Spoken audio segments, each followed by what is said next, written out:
उपराजधानी नागपूरसह विदर्भातील बहुतांश जिल्ह्यांना शनिवार रविवारी धुव्वाधार पावसाने धोधो धुतले। दरम्यान अजून देखील काही भागात पावसाचा जोर कायम असून संभाव्य पावसाचा धोका लक्षात घेता योग्य ती खबरदारी घेण्याचे आवाहन स्थानिक प्रशासनाने हवामान विभागाच्या वतीने केले आहे।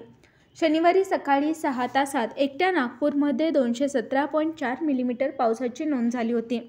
दरम्यान सध्या नागपुरात पावसाने विश्रांती घेतली असली तरी अजूनही सकल भागात पाणी साचून आहे।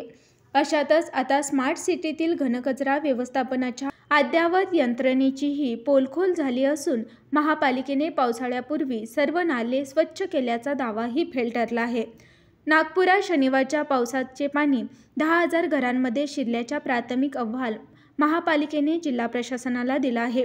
त्यानुसार आता नुकसान भरपाईसाठी सर्वेक्षणाचे आदेश देण्यात आले असल्याची माहिती पुढे आली आहे। हा प्राथमिक अहवाल असून यात पीडित कुटुंबाचा आकडा अधिक वाढण्याचीही शक्यता आहे। एकूणच या संपूर्ण प्रकारामुळे स्मार्ट सिटीचा लौकिक धुळीला मिळाला असल्याचे बोलले जात आहे। नागपुरात शनिवारच्या पहाटेपासून सुरू असलेल्या मुसळधार पावसाने सर्वत्र दणादण उडवली आहे। त्यामुळे जिल्ह्यातील अनेक नदी नाले ओढे ओसंडून वाहत आहेत। परिणामी शहरातील नदी नाल्याचे पाणी तब्बल 10,000 घरांमध्ये घुसल्याचा प्राथमिक अहवाल महापालिकेने जिल्हा प्रशासनाला दिला आहे।